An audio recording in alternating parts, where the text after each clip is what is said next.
54e réunion de l'ASECNA, c'était hier à Dakar. Les pays membres ont eu une attention particulière sur les questions de sécurité dans les aéroports, entre autres sujets. 17 ministres y ont participé. Les jeunes des quartiers périphériques de Bamako pourront très bientôt avoir accès au système Wi-Fi gratuitement. Sur l'initiative de la Communauté mondiale des jeunes talents, l'idée est d'amener la jeunesse à s'intéresser davantage à l'outil informatique. Madame, Messieurs, bonsoir. Samedi 14 juillet, c'est avec plaisir que je vous souhaite la bienvenue dans cette édition.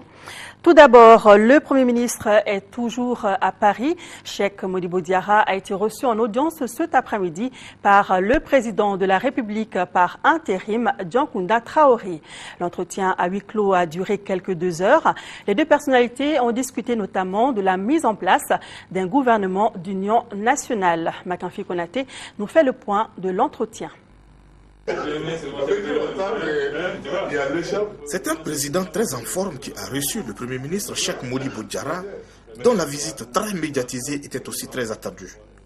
Après les amabilités d'usage, les deux personnalités vont s'entretenir en l'absence de tout témoin pendant 120 minutes.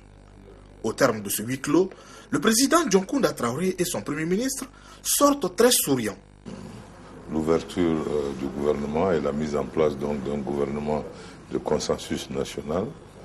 D'autre part, nous avons parlé des relations avec la CEDEAO en ce qui concerne, n'est-ce pas, la préparation des forces du Mali pour pouvoir aller à la reconquête du Nord. Et troisièmement, évidemment, nous avons parlé des affaires courantes de l'État. Le président Dioncounda Traoré et le Premier ministre montent dans le même ascenseur. À la réception de l'hôtel, ils sont accueillis par des journalistes à l'affût d'un scoop.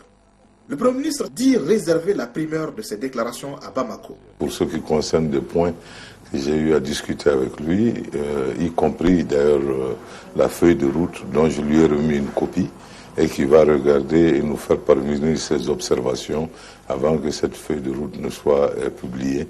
Donc, dès que je reviendrai au Mali, à partir de Bamako, je ferai des déclarations détaillées concernant tout cela. Accompagné de quelques proches collaborateurs, Dioncounda Traoré et le Premier ministre Cheikh Modibo Diarra embarquent dans la même voiture pour une destination qui restera secrète pour nous autres curieux.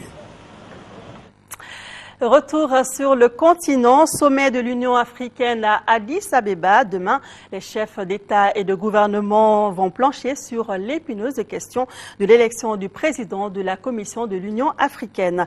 Mais aujourd'hui déjà, le Conseil de paix et de sécurité, présidé par la Côte d'Ivoire, s'est penché sur la situation au Mali, au Soudan, en Guinée-Bissau et en RDC. Pour le Mali, la Commission, après avoir entendu le président Ouattara, une commission de l'ambassadeur du Mali, et après plusieurs heures de débat, a arrêté un communiqué en 16 points: le maintien de l'intégrité territoriale du Mali, la condamnation des actes de violation des terroristes. L'Union africaine réitère aussi sa détermination à maintenir les sanctions contre les terroristes au nord et demande au Premier ministre du Mali, sous l'impulsion du président de la République, de mener des consultations en vue de la formation d'un gouvernement de large ouverture. L'Union africaine est prête à revoir les sanctions dès que ce gouvernement sera formé. Donc demain, les chefs d'État et de gouvernement se réuniront à Addis Abeba pour le sommet de l'Union africaine qui va élire entre autres le président de la Commission de l'Union africaine. Allons à présent à Dakar, au Sénégal, où s'est tenue la 54e réunion de l'ASECNA. La rencontre s'est achevée avec des recommandations, notamment le renforcement des mesures de sécurité aéronautique par une étroite coordination avec les autorités nationales de régulation aéronautique des télécommunications. Cette rencontre a vu la participation de 17 ministres des Transports, dont le nôtre et celui du Soudan du Sud. Le récit de nos envoyés spéciaux à Dakar, Sidi Modibo Dambélé et Daouda Sidiki Diarra. Il y a plus de 50 ans depuis sa création, la SECNA a fait de la sécurité aérienne une de ses priorités. Cela se justifie par la qualité de ses ressources humaines et de ses équipements. C'est pour impulser une nouvelle dynamique à cette agence que s'est tenue cette 54e réunion du comité des ministres des pays membres de la SECNA. Le souci permanent de la SECNA est d'offrir des services répondant aux normes exigées. Mais l'agence est confrontée à d'énormes problèmes. En termes de difficultés, nous avons en particulier au niveau de la protection des plateformes aéroportuaires, et les clôtures sont très poreuses et cela nous pose beaucoup de problèmes parce que des actes de vandalisme sont perpétrés sur nos équipements, sur les câbles, et mettant ainsi en danger les aéronefs qui arrivent sur les plateformes aéroportuaires.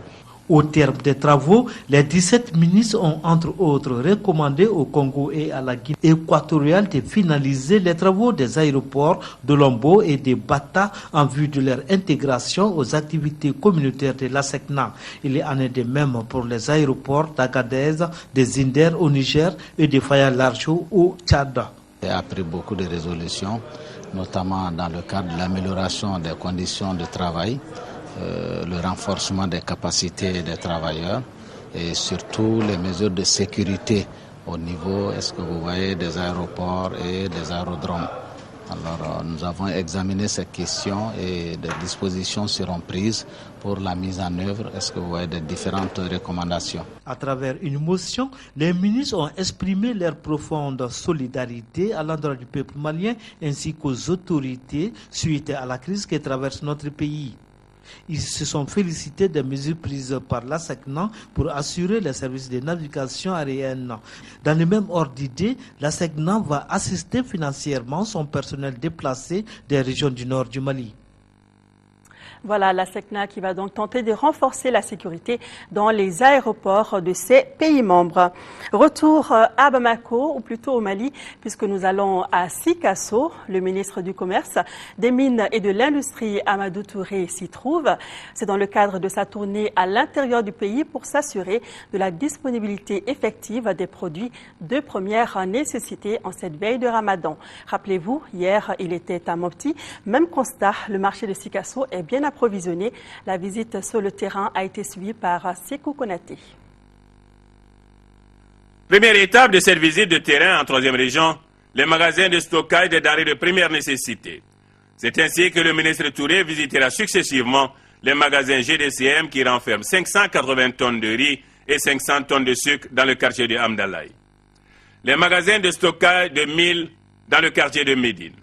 Un magasin de l'association des acheteurs de produits locaux de Sikasso qui dispose à la date d'aujourd'hui de plus de 400 tonnes de mil et maïs. Pour être plus près des acteurs de terrain, la délégation ministérielle s'est rendue dans le grand marché de Sikasso à la rencontre des commerçants détaillants. Déjà maintenant, effectivement, il n'y a pas de problème de prix, il n'y a pas de problème d'approvisionnement du marché. Nous avons vu un marché très bien approvisionné et j'ai l'assurance donc que le mois de Ramadan va se passer sans difficulté particulière. À la Chambre de commerce et d'industrie du Mali, délégation de Sikasso, où le directeur de cabinet a fait une présentation des potentialités économiques de la région, le ministre Touré a échangé avec les représentants des chambres consulaires sur les grandes préoccupations de l'heure. Préoccupations qui ont essentiellement pour nom tracasseries douanières, difficultés liées à l'import-export. Pour l'essentiel, c'est une chambre et des opérateurs très en verve. Ils savent où ils vont. Et nous, en termes de challenge, ça nous réconforte parce que nous avons des interlocuteurs qui nous disent voici les conditions qu'il faut remplir pour que le Mali ne soit plus en situation d'insécurité alimentaire. Malgré un calendrier chargé, le ministre Touré a pu rencontrer les représentants des populations déplacées à Sikasso avec à leur tête le Coran pour apporter le message de soutien du gouvernement de la République du Mali. Une rencontre sanctionnée par l'annonce d'un don de 5 tonnes de vivres à ces populations, estimées aujourd'hui à plus de 6500 âmes à travers la 3e région. Voilà, tout comme mon petit Sikasso pourra passer un bon ramadan. Situation dans le nord du pays, les populations se rebellent à Goundam. Une grande manifestation de la population s'est déroulée dans la ville contre l'occupant en sardine qui s'en était pris à des femmes dévoilées devant une bonne fontaine. Les jeunes de la ville qui ne supportaient plus cette situation ont attaqué les hommes d'en sardine et hissé le drapeau malien. En sardine, dépassé par la furie des habitants de Goundam, a appelé du renfort de Tombouctou pour contenir la population.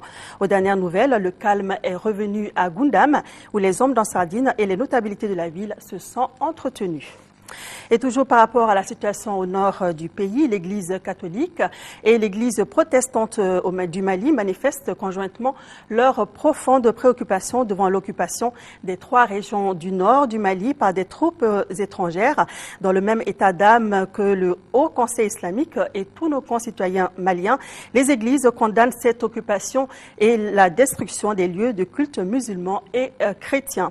L'Église réaffirme son attachement à la laïcité, à la tolérance et à la convivialité. La solidarité se poursuit autour des déplacés du Nord. Des kits d'hygiène et de médicaments d'une valeur de plus de 100 millions de francs CFA leur ont été offerts. Le don est un geste du Fonds des Nations Unies pour la population à travers le ministère de la Famille, de la Promotion de la Femme et de l'Enfant. La remise s'est déroulée à la Maison de la Femme à Sabali-Bougou, suivie par Adama Koulibaly. Le Fonds des Nations Unies pour la population FINIAP est une organisation internationale humanitaire sensible aux difficultés que rencontrent les populations déplacées des régions du Nord. L'organisation, à travers le ministère de la Famille, de la Promotion de la Femme et de l'Enfant, vole au secours des déplacés dispersés entre la région du Sud et le district de Bamako. L'aide qu'elle apporte est composée de produits d'hygiène et de médicaments d'une valeur de plus de 100 millions de francs CFA. Le don qui sera distribué bientôt à ses bénéficiaires est en kit. Des kits de matériel scolaire de première nécessité et des kits contenant du matériel pré- et post-opératoire des cas de complications de l'excision. Ces familles et ces femmes ont besoin du soutien du gouvernement et de ses partenaires pour leur réhabilitation dans leur nouveau environnement social et le rétablissement de leur dignité. La crise affecte tous les segments de la couche malienne et en particulier, et hélas comme c'est généralement le cas, les femmes et les enfants sont les premières victimes ou en tout cas constituent les couches les plus vulnérables. Les invités, après la cérémonie de remise symbolique, ont pu visiter les magasins des produits qui seront distribués. Élan de solidarité toujours pour les populations du Nord. Les musulmans de la région de Sikasso se manifestent. Un important lot de vivres a été remis au Haut Conseil islamique du Mali. La structure a saisi l'occasion pour lancer un cri de cœur pour la libération du Nord du Mali. Reportage de Alpha Maïga. 12 tonnes de maïs, 14 sacs d'habits et 5 millions de francs CFA. Voilà le don du Haut Conseil islamique de la région de Sikasso pour les populations du nord du Mali. Un geste qui traduit à suffisance l'élan de solidarité des populations du Kénidougou. Un geste religieux et citoyen à la fois. Nous n'avons aucun but si ce n'est de servir l'islam et servir nos semblables, nos frères musulmans. Le président du Haut Conseil islamique a saisi l'occasion pour lancer un cri de cœur. Aujourd'hui, il n'est pas vraiment responsable de chercher d'autres boucs émissaires. C'est pour cela que nous évitons, nous, de mettre vraiment le couteau dans la plaie, mais nous pensons que l'heure est aujourd'hui au resserrement de liens, à l'unité d'action pour faire face à cette situation de crise et chercher une voie de sortie honorable. La région de Sikasso, c'est 7 cercles et plus de 140 communes. La solidarité est une valeur sociétale au Mali. Opération Ramadan, élargissement des interventions sanitaires au niveau des centres de santé des régions du nord du Mali sont entre autres les perspectives d'aide humanitaire que le collectif Cri de Cœur veut mener dans les jours à venir.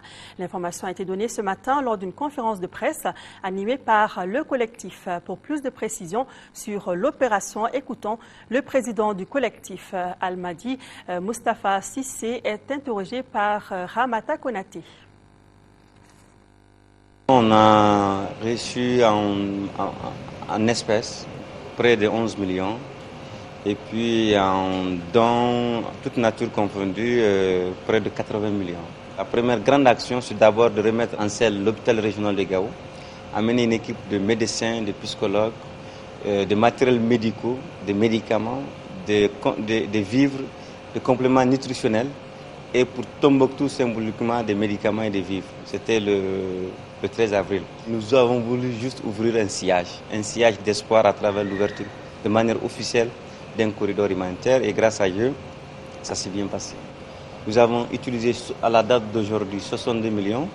Ce qui reste, on est en train de voir comment compléter pour faire une opération spécifique par rapport au mois de Ramadan qui se profile dans quelques jours. Quelles sont les difficultés majeures que Cris de Cœur a eu à rencontrer pendant ces caravanes?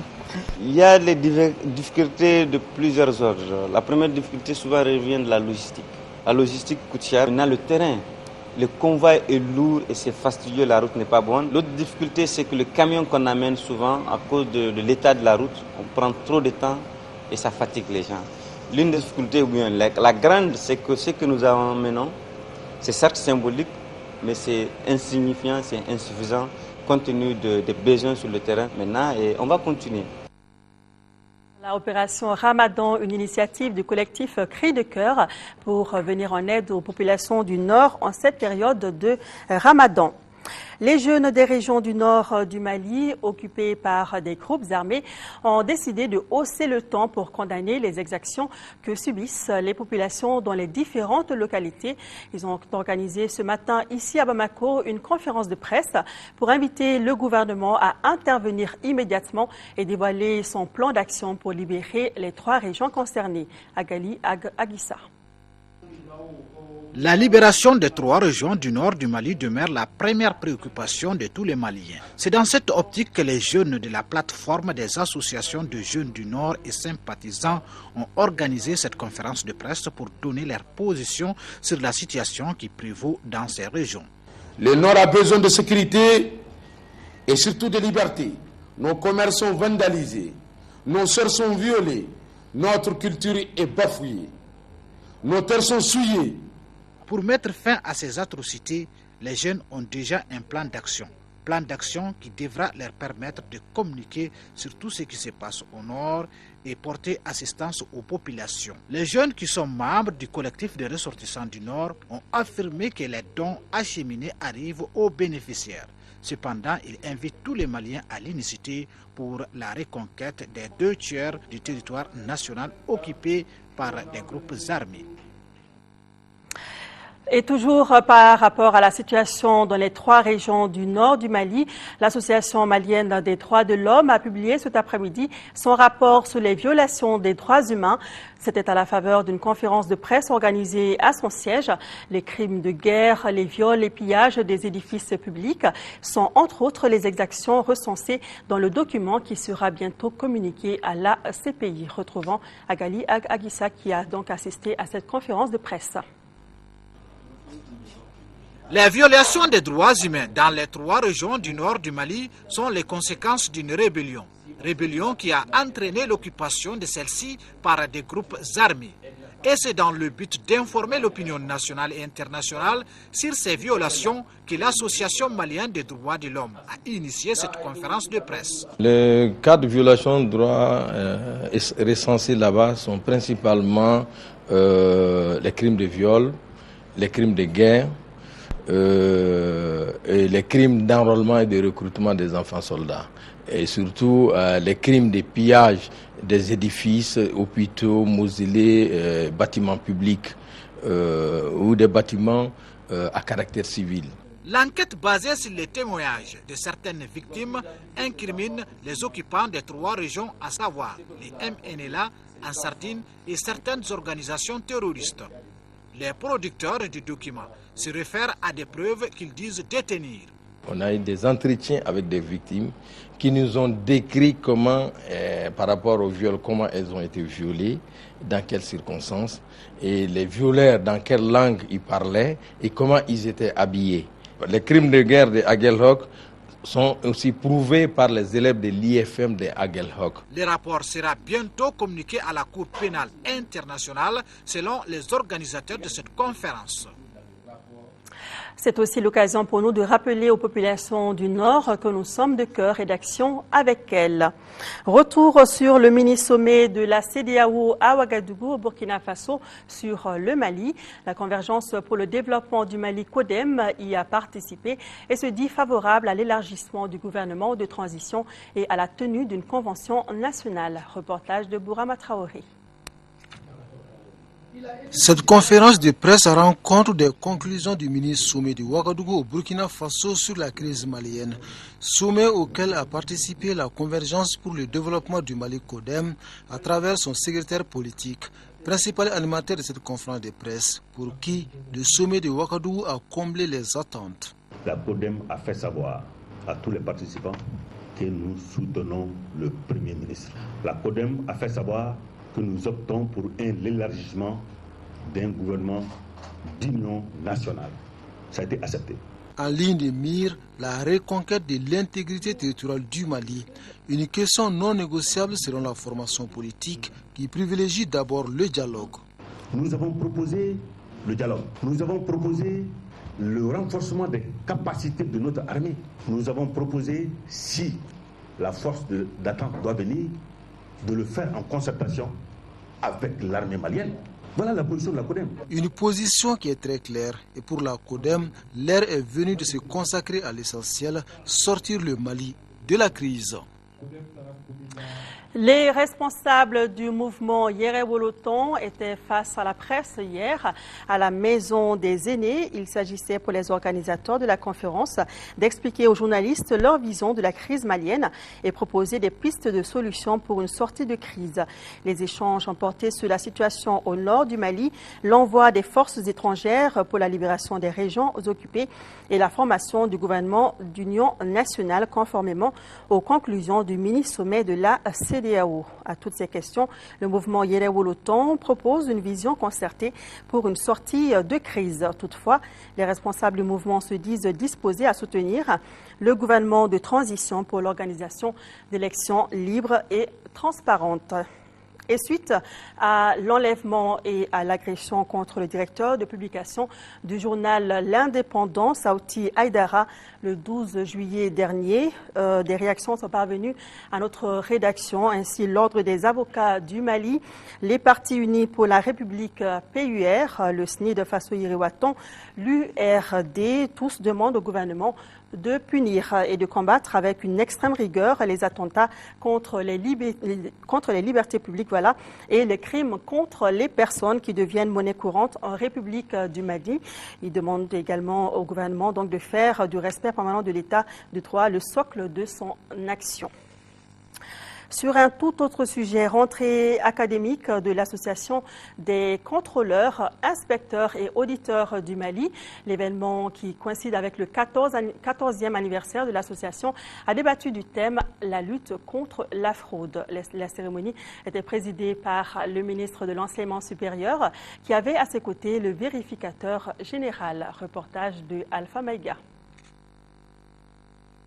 Des nouveaux diplômés au sein de l'Association des contrôleurs, inspecteurs et auditeurs du Mali. Un événement qui coïncide avec un autre. Cet autre, c'est le 14e anniversaire de la structure. Occasion pour le président de l'association de mettre en exergue certaines réalisations.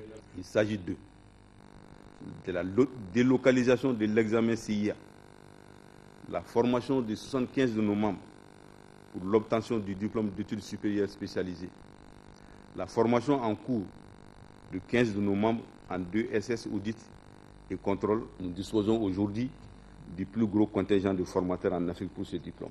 Nous avons comme ambition au sein de l'ASIAM d'élever notre pays au niveau des standards internationaux en matière d'audit. Vous êtes engagé résolument sur une voie noble mais sans difficulté. Cette profession exige l'intégrité, l'objectivité, la confidentialité, la compétence. Ce 14e anniversaire de l'Association des contrôleurs, inspecteurs et auditeurs du Mali marque aussi sa rentrée académique 2012-2013. En choisissant comme thème de votre rentrée académique annuelle la lutte contre la fraude, quelle complémentarité entre les structures de contrôle et l'autorité judiciaire, et l'audit, la détection de la fraude dans les marchés publics en République du Mali, vous tâtez là le pouls d'une conscience professionnelle aiguë et cette fois-ci d'un pool de gestionnaires et comptables publics et privés, ce qui constitue assurément le signe d'un engagement fort. A signaler que 2012, c'est aussi la 12e année de présence de l'ASIAM sur le plan international, ce qui illustre bien sa devise, à savoir le progrès par la pratique. Passation de commandement au génie militaire, c'est désormais une femme qui va diriger le génie militaire. Le colonel Anna Traoré, ancienne sous-directrice du génie militaire, du génie service plutôt, a pris officiellement fonction jeudi dernier à la place d'armes du génie militaire. Elle remplace le colonel-major Ousmane Soumaré, appelé à d'autres fonctions après la revue des troupes par le colonel-major Eloy Togo en compagnie du directeur sortant. La nouvelle directrice du génie militaire a été renvoyée officiellement dans ses nouvelles fonctions. Un défilé militaire des sections du génie militaire sous le rythme de la fanfare a mis fin à la cérémonie en présence de nombreux invités et compagnons d'armes, notamment l'inspecteur général des armées et services, le colonel-major Bokari Guindo. Alors nous souhaitons plein succès au colonel Anna Traoré dans ses nouvelles missions. Je vous l'annonçais dans les titres, la communauté mondiale des jeunes talents mettra bientôt à la disposition des jeunes des quartiers périphériques le système Wi-Fi gratuitement. L'idée est d'aménager dans les quartiers défavorisés de la capitale des sites de connexion Wi-Fi gratuits pour mobiliser la jeunesse et la gente féminine à s'intéresser davantage à l'outil informatique. Les journalistes ont pu en savoir davantage sur le programme lors de la conférence de presse organisée ce matin et suivie pour nous par Aboubakar Maïga. Wi-Fi fou ou Wi-Fi gratuit en français, c'est désormais les noms donnés à ces nouveaux projets des jeunes maliens de Global Shapers Community. Cette initiative se veut très révolutionnaire par ses objectifs qui consistent à doter les districts de Bamako de connexions gratuites à travers les réseaux Wi-Fi, un système de connexion sans fil très développé dans les pays occidentaux et asiatiques que ces jeunes entendent promouvoir dans les quartiers nécessités de la capitale. Leurs cibles sont les jeunes et les femmes. L'objectif des Global Shapers, c'est d'avoir un impact sur notre communauté locale. Donc nous allons déployer ce système-là à partir du mois d'août. Ça va permettre quand même aux jeunes de s'épanouir, de faire entendre leur voix, de s'instruire et ça va même créer de nouvelles opportunités d'emploi et de carrière. Donc nous, dans un premier temps, l'objectif c'est d'équiper Bamako, après aller au-delà de notre communauté locale et l'étendre aux régions du Mali et en partenariat avec d'autres hubs à l'Afrique et au reste du monde. Aujourd'hui, 3% des Maliens ont accès à Internet, chiffre insignifiant devant le Japon par exemple qui dépasse les 90%. Le projet de 5 ans permettra ainsi de changer cette donne, surtout à travers l'aménagement des salles informatiques dans les 6 communes de Bamako afin d'initier davantage les couches ciblées à l'outil technologique. Global Shapers Community, qui veut dire en français Communauté mondiale des jeunes talents, est rattaché au Forum économique mondial, un événement international de haut niveau où ce projet a été fortement apprécié tout récemment à Addis Abeba et à Davos. Voilà, tout le monde devrait avoir accès au bon côté d'Internet, surtout la jeunesse. Que deviendront les travailleurs de Transrail après le 31 décembre 2012? C'est la question que l'on se pose puisque bientôt ce sera la fin du plan de règlement préventif qui assurait à Transrail une certaine garantie vis-à-vis de ses partenaires. Cette inquiétude était à l'ordre du jour d'une conférence de presse animée à la Bourse du Travail par le syndicat national des travailleurs des rails. Abdraman Maïga était à la conférence. Conçu pour être un outil d'intégration sous-régionale reliant le Mali au Sénégal, Transrail est de nos jours confronté à de sérieuses difficultés. Elle se résume, selon le secrétaire général, à la mauvaise gestion des ressources financières, au non-paiement des allocations familiales, à la dégradation des infrastructures et des outils de traction. À cela s'ajoute le problème crucial des pièces de rechange et la division des travailleurs entre 2 syndicats. Un ensemble de situations qui constituent aujourd'hui un motif d'inquiétude pour les travailleurs. On a une échéance qui arrive à terme le 31 décembre 2012, où Transrail n'est plus protégé dans le règlement préventif. Donc ça nous pose d'énormes problèmes. Et aujourd'hui, vu la vétusté du matériel, le manque de moyens, le manque de traction, ça nous fait peur. Pour inverser cette tendance, Le syndicat national des travailleurs de RAI souhaite le plus rapidement possible l'élaboration d'un plan d'urgence.